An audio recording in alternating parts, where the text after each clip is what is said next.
La Asamblea General escuchará un discurso del excelentísimo Félix Antoine Tshilombo Tshisekedi, presidente de la República Democrática del Congo. Pido protocolo que acompañe a su excelencia.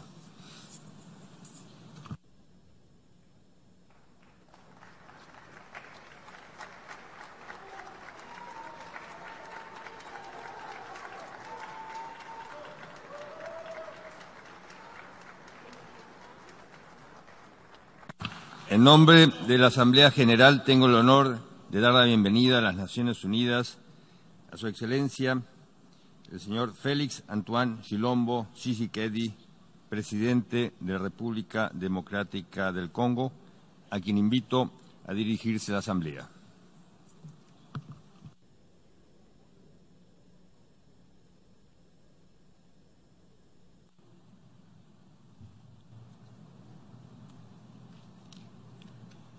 Monsieur le Président, en m'adressant à cette auguste Assemblée, je voudrais, avant de poursuivre mon propos, féliciter Monsieur l'ambassadeur Tijani Muhammad Bande pour sa brillante élection en qualité de président de la 74e session ordinaire de l'Assemblée générale de l'Organisation des Nations unies.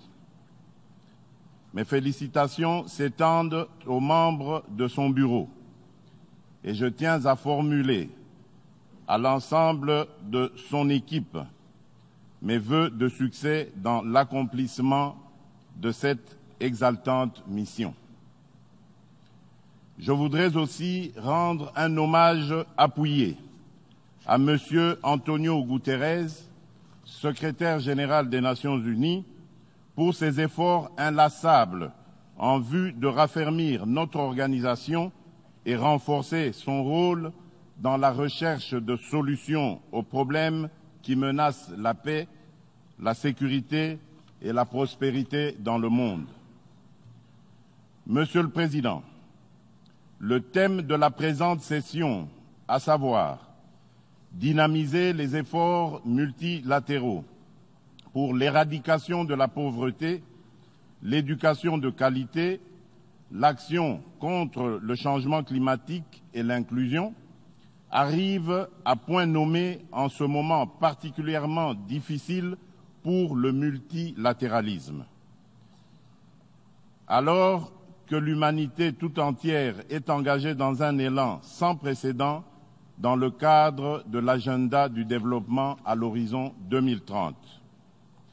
Cet agenda prévoit la réalisation des objectifs du développement durable, la mise en œuvre du programme d'action d'Addis Abeba sur le financement du développement et l'atteinte des objectifs fixés dans l'accord de Paris sur le climat.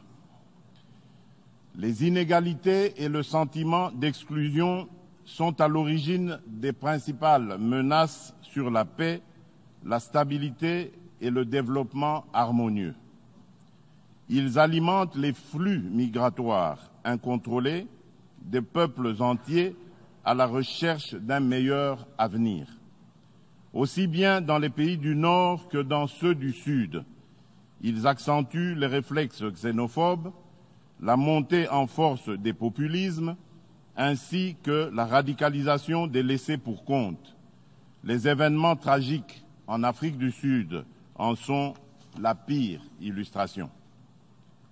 Ces mouvements de frustration populaire qui, dans certaines régions, vont jusqu'à nourrir le terrorisme, prennent en otage le débat politique et nous empêchent d'apporter des réponses concertées aux problèmes qui nous affectent tous. Monsieur le Président, j'affirme du haut de cette Assemblée qu'aucun pays dans le monde ne peut à lui tout seul faire face à ces défis. L'unité, la solidarité, la tolérance et la coopération internationale sont des valeurs essentielles reflétées par nos pères fondateurs dans la charte de notre organisation universelle.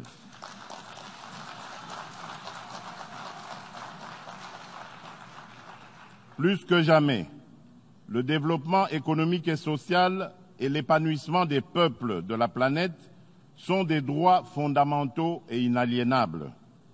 En tant que dirigeants, nous sommes porteurs de l'obligation d'œuvrer sans ménagement à garantir ces droits. Depuis des décennies, notre organisation commune s'efforce à s'adapter aux nouvelles réalités de ce monde en constante mutation.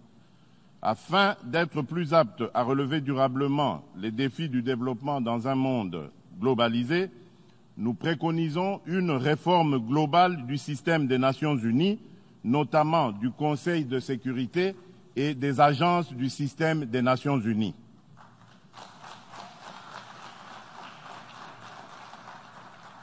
Le processus de réforme du Conseil de sécurité doit être mené à son terme et prendre en compte la position commune africaine énoncée dans le consensus d'El Zoul-Wini et dans la déclaration de Sirte. Il n'est pas juste, en effet, que l'Afrique demeure la seule région du monde sans représentation permanente au sein du Conseil de sécurité, alors que l'essentiel des enjeux démographiques, sociaux et environnementaux de la planète sont intrinsèquement liés à notre continent. Nous voulons une configuration du Conseil de sécurité juste et équitable, plus représentative des peuples du monde dans leur diversité et comptable de ses actes.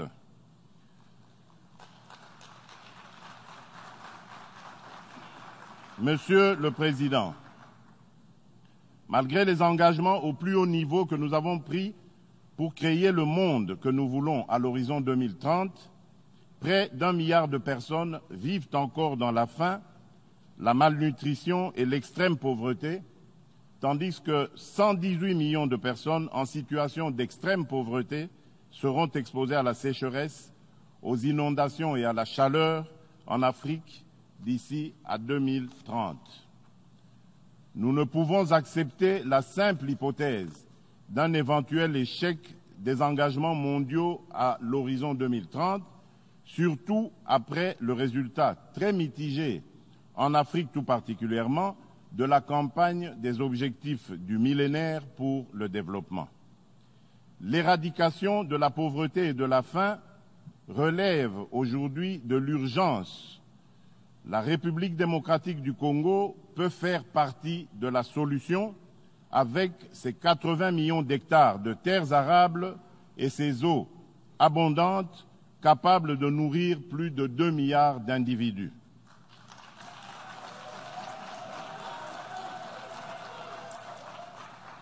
Le défi de l'accès à une éducation de qualité pour tous, second sujet du thème de la présente session, nous interpelle tout particulièrement car l'expérience du développement des décennies post-indépendance a renforcé notre conviction qu'il n'est de richesse que l'homme.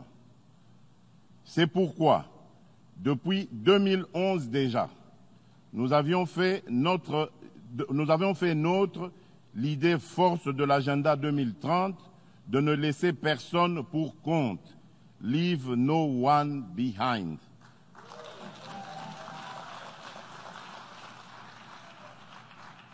À travers notre engagement bien connu de mes compatriotes intitulé « Le peuple d'abord ».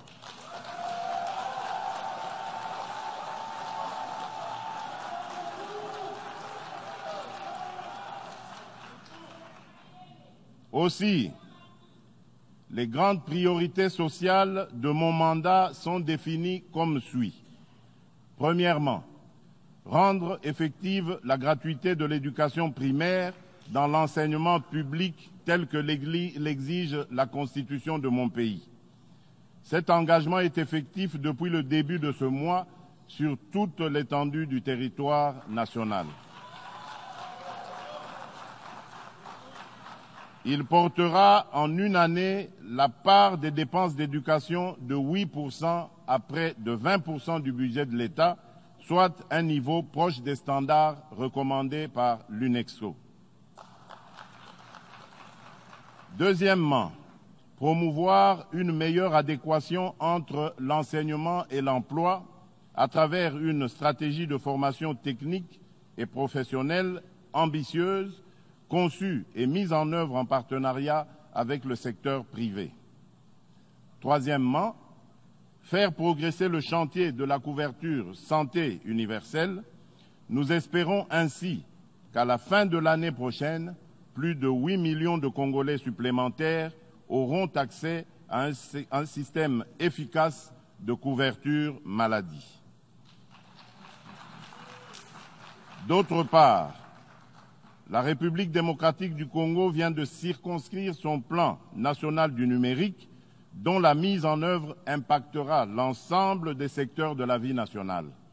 En outre, la numérisation de l'économie permettra au pays d'enregistrer des progrès rapides dans la lutte contre la corruption et divers crimes économiques.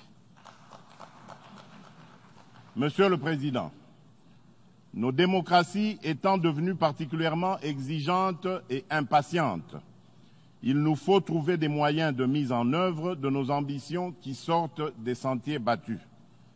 Aussi, ai-je initié un vaste programme d'urgence de développement communautaire qui servira de levier pour accélérer la résorption des inégalités socio-économiques et spatiales au sein des villes et territoires. Il s'agira d'un programme spécial, multisectoriel et intégré, que je piloterai personnellement en vue de rattraper tant soit peu le retard du pays dans sa marche vers la réalisation des objectifs mondiaux de développement. Ce programme bénéficiera de l'appui stratégique et financier de l'ensemble des partenaires et de l'accompagnement du Programme des Nations Unies pour le développement. Il vise à accroître l'accès des populations aux services sociaux de base, notamment à travers la promotion des microcentrales hydroélectriques rurales, dont plus de 700 sites sont déjà identifiés. Le programme vise également le développement du capital humain ainsi que le renforcement de la connectivité des territoires à travers les pistes rurales. Monsieur le Président, le développement socio-économique de l'humanité à l'horizon 2030 sera durable ou ne le sera pas. À cet égard, notre sort à tous, riches ou pauvres, est plus que jamais lié. Par ses ressources naturelles et sa vitalité démographique, l'Afrique est devenue le pivot de cette durabilité.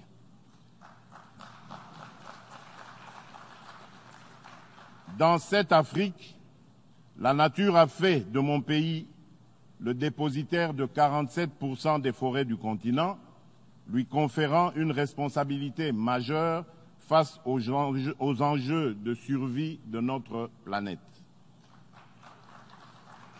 J'ai déjà eu à le rappeler à plusieurs reprises. Il est impérieux et urgent de mettre à la disposition de notre continent de nouvelles sources d'énergie et de nouveaux modes de production compatibles avec la préservation de l'environnement et l'affirmation de notre droit inaliénable au développement. Nous sommes résolument engagés dans la protection de nos forêts. Cependant, la préservation de notre patrimoine naturel ne peut se faire au détriment de notre développement.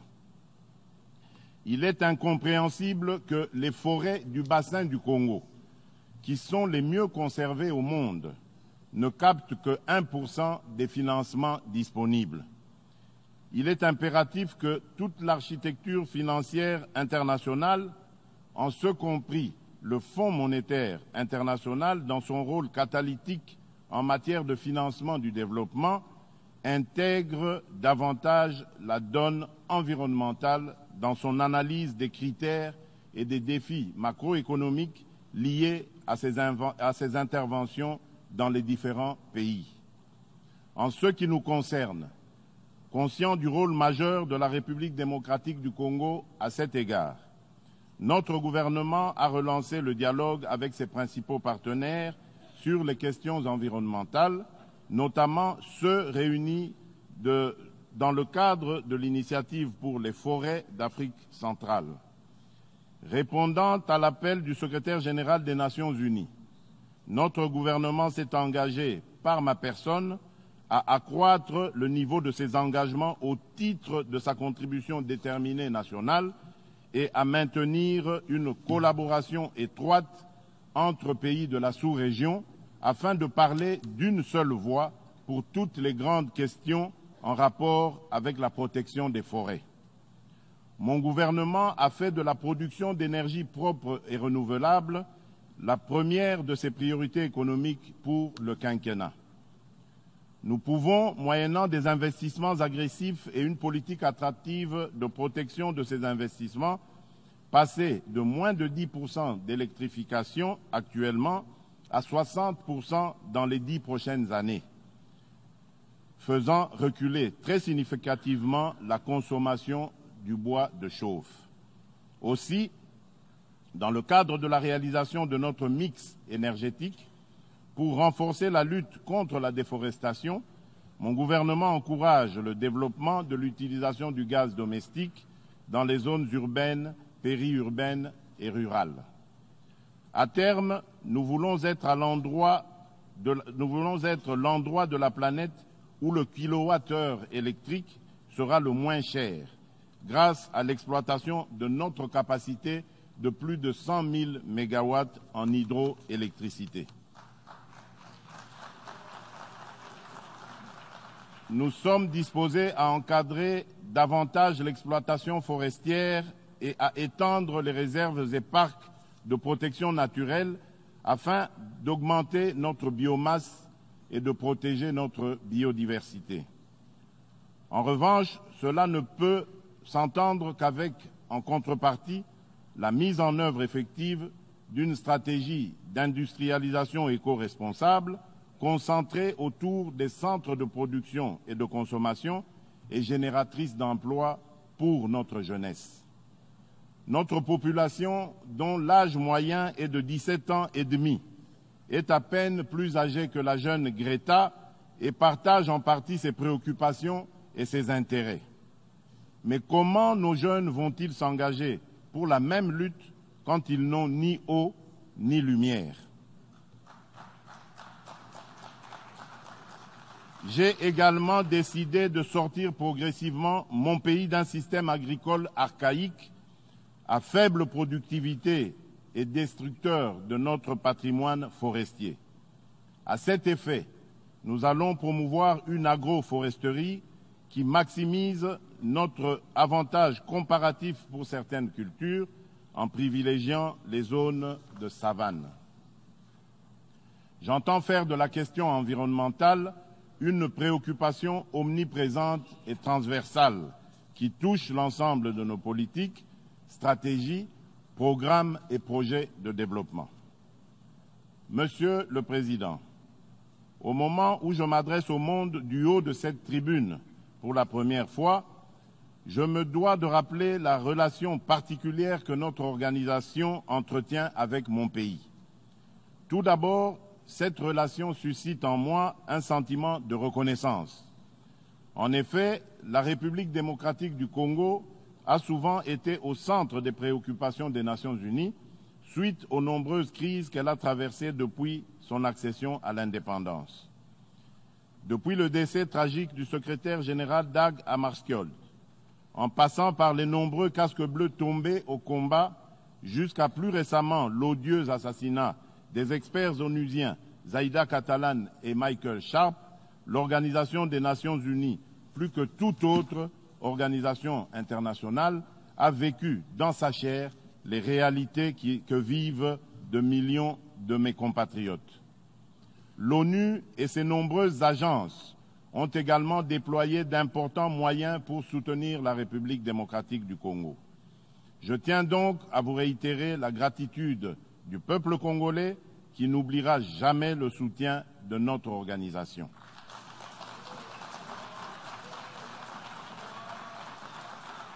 Cela étant dit, je ne peux m'empêcher de regretter que l'histoire de mon pays soit si douloureusement liée à l'ONU qui, 24 années durant, sur nos 59 années d'indépendance, y a déployé une mission de paix. Pourquoi, malgré cette longue présence, la plupart des espoirs de paix et de développement ont été déçus? Au-delà des choix et des responsabilités internes, on ne peut pas observer le Congo ou l'Afrique en isolation du reste du monde et des intérêts des autres. Que serait la trajectoire du Congo sans l'assassinat de Patrice Emery Lumumba? Que serait devenu mon pays si on l'avait laissé poursuivre son apprentissage démocratique pacifique de l'après-guerre froide sans passer par le détour d'une guerre venue d'ailleurs?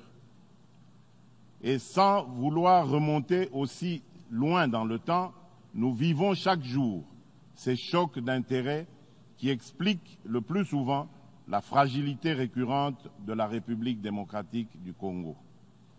Aujourd'hui, le plus grand défi de la République démocratique du Congo est celui de la paix, la sécurité et la stabilité. Depuis notre investiture, convaincus de l'absolue nécessité de la paix, nous nous sommes engagés sans réserve en faveur de la réalisation de cet objectif en prenant en compte toute sa dimension régionale et internationale.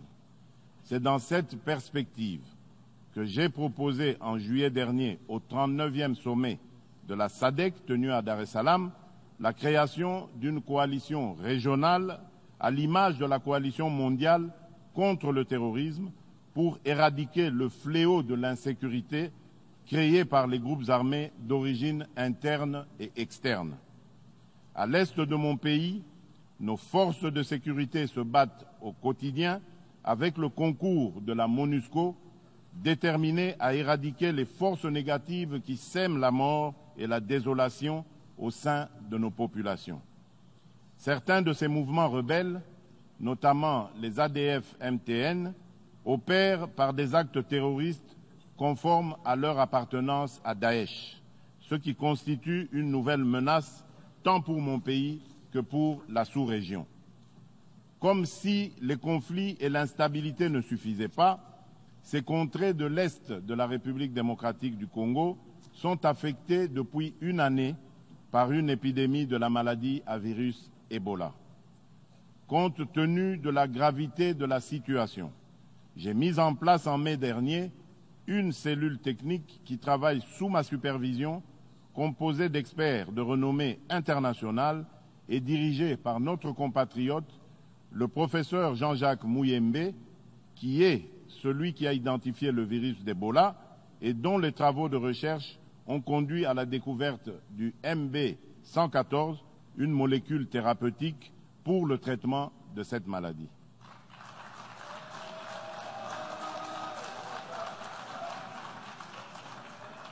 La nouvelle stratégie de riposte commence à produire ses effets, notamment dans la ville de Goma qui est aujourd'hui à l'abri du virus. Même si beaucoup a été fait, l'épidémie n'est pas encore éradiquée. La stratégie sera renforcée par l'introduction de 5 nouveaux médicaments approuvés, en plus du vaccin contre la maladie à virus Ebola, qui permettront de se débarrasser complètement de ce fléau. Je voudrais saisir cette opportunité pour saluer l'élan de solidarité qui s'est manifesté de la part de nos partenaires bi- et multilatéraux, notamment l'Organisation mondiale de la santé, l'Union africaine, l'UNICEF, le Programme alimentaire mondial, la MONUSCO et bien d'autres. S'agissant particulièrement de cette mission onusienne, en cette période charnière de son futur en République démocratique du Congo, marquée par l'exercice d'une revue stratégique, je voudrais tout d'abord réitérer les remerciements du peuple congolais aux pays contributeurs pour les sacrifices humains et matériels consentis jusqu'à ce jour en faveur de mon pays. Je note une convergence de vues avec le secrétaire général quant à l'urgente nécessité de réadapter la configuration de la MONUSCO à l'évolution de la situation sur le terrain en concentrant davantage les efforts sur les capacités d'intervention opérationnelle des forces onusiennes aux côtés des forces armées de la République démocratique du Congo.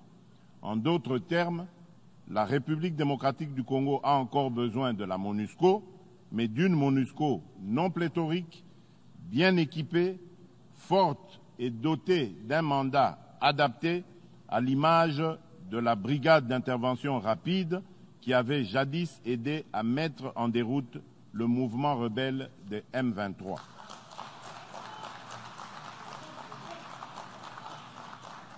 Monsieur le Président, à l'instar d'autres pays en développement, la République démocratique du Congo aspire à l'émergence. Nous sommes convaincus que notre pays, qui par sa position géostratégique se situe au carrefour des regroupements économiques d'Afrique centrale, d'Afrique australe et d'Afrique de l'Est, doit jouer la carte de l'intégration africaine comme moteur du développement et vecteur de paix entre les nations.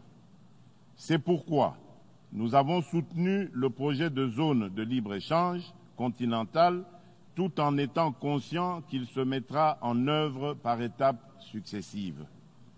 Ce processus passe inévitablement par l'harmonisation et le désarmement des barrières douanières. C'est dans cette vision que la République démocratique du Congo entend accélérer la mise en œuvre d'un programme de développement d'infrastructures à la hauteur de son immense superficie de 2 345 000 km² afin de relier le pays d'ouest en est et du nord au sud, de faciliter le transit des biens et des personnes et de libérer le potentiel agricole de nos provinces. Monsieur le Président, aujourd'hui, la République démocratique du Congo détient environ 70% des réserves mondiales des métaux stratégiques indispensables pour réaliser la transition énergétique et numérique qui s'impose à l'humanité. Plutôt que d'utiliser ces réserves naturelles de minerais comme source de rente monopolistique, mon pays se propose de s'ouvrir au monde en permettant l'exploitation réglementée de son sous-sol contre un accompagnement à l'industrialisation et à la production de batteries et de composants à plus haute valeur ajoutée. Le monde a soif de cobalt, de coltan et de lithium. Nous voulons des emplois industriels, de la formation et du développement.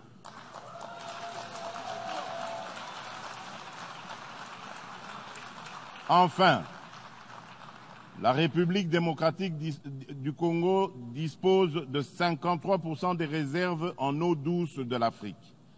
Et une gestion durable de ce potentiel permettra un jour d'étancher la soif d'un quart des habitants de la planète. Monsieur le Président, nous vivons aujourd'hui une crise profonde de l'ordre international libéral. La loi du plus fort ne fera que renforcer les frustrations et les violences. À titre d'illustration, les récentes attaques contre des installations pétrolières en Arabie saoudite font craindre le risque d'un embrasement autour du détroit d'Ormuz qui paralyserait l'économie mondiale. Nous avons le devoir de dénoncer toute forme de réaction violente aux problèmes politiques qui peuvent se régler dans le dialogue et la concertation. Sommes-nous disposés à définir un nouvel ordre mondial au sein duquel l'Afrique et la République démocratique du Congo joueront le rôle que leur confèrent les mutations enregistrées?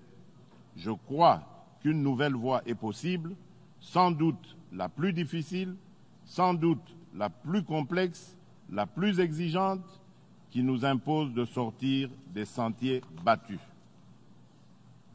Monsieur le Président, mon pays, la République démocratique du Congo, qui venait d'organiser pour la 3e fois des élections démocratiques et apaisées, a eu le bonheur de vivre, pour la première fois de son histoire, une alternance pacifique et démocratique, alors que bon nombre d'observateurs brossaient un tableau plutôt sombre et pessimiste de l'issue du processus électoral.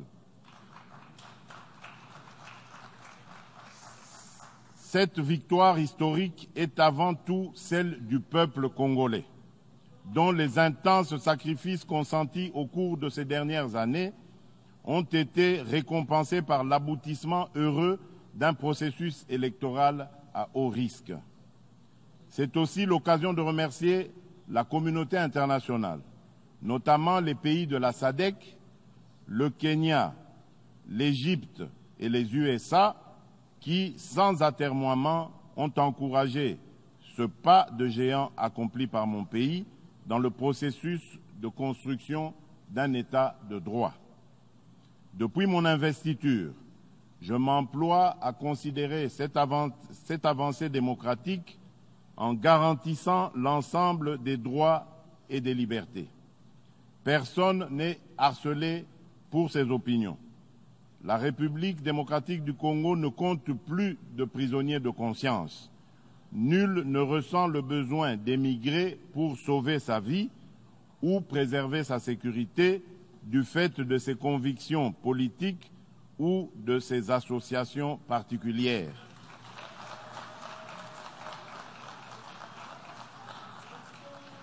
S'agissant de la prise en compte du genre, même si nous ne sommes pas encore parvenus à la parité intégrale, je suis heureux de constater les progrès accomplis en République démocratique du Congo en la matière dans tous les secteurs.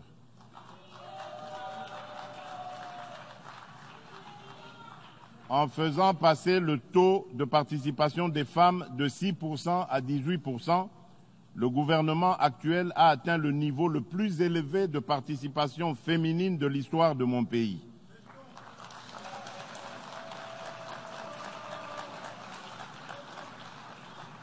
J'ai fait de l'approche genre l'un de mes engagements politiques prioritaires. Monsieur le Président, au niveau de la région, j'ai développé une intense activité diplomatique en vue de réaffirmer l'engagement continu de mon pays pour des relations de bon voisinage et en faveur d'une coexistence pacifique dans le respect de l'intégrité territoriale et de la souveraineté des autres nations. Dans ce sens, nous devons, nous, leaders africains, doter notre continent d'une voie consensuelle et harmonieuse fondée sur une politique véritablement africaine.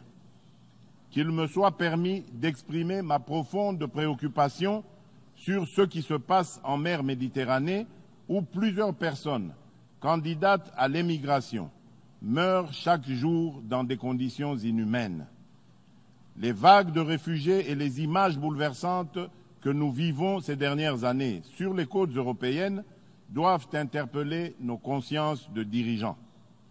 Depuis le début de l'année 2015, plus de 500 000 migrants ont tenté de rejoindre l'Europe par la Méditerranée et plus de 5 000 d'entre eux ont péri durant la traversée. La gravité de ce désastre exige de nous des solutions urgentes et efficaces. Le Pacte mondial pour des migrations sûres, ordonnées et régulières que nous avons adopté à Marrakech en 2018 est notre réponse à la crise migratoire. Nous avons le devoir d'élaborer dans les meilleurs délais des initiatives nationales ambitieuses en vue de sa mise en œuvre. Mais notre meilleure arme, c'est d'agir en faveur du développement, de l'équité et de la stabilité partout dans le monde. Je saisis par ailleurs cette opportunité pour revendiquer du haut de cette tribune la levée intégrale des sanctions qui touchent encore la République du Zimbabwe, et ce depuis 2002.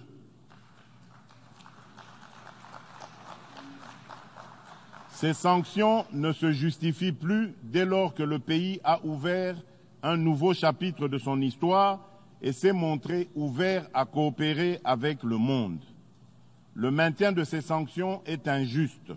Il entrave l'attractivité du pays aux investissements étrangers et il affecte non seulement le Zimbabwe, mais aussi l'ensemble de la région.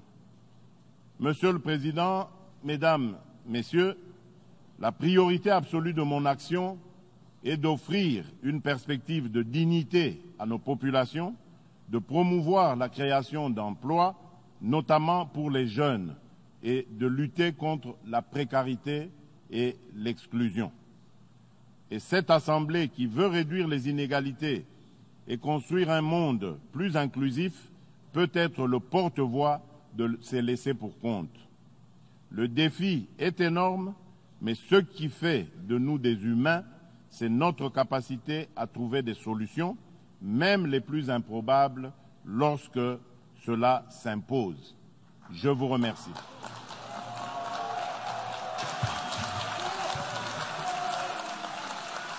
En nombre de la Asamblea General, deseo dar las gracias al excelentísimo Félix Antoine Chilombo Tshisekedi por la declaración que acaba de formular. Ruego a los representantes que permanezcan sentados mientras despedimos al jefe de Estado.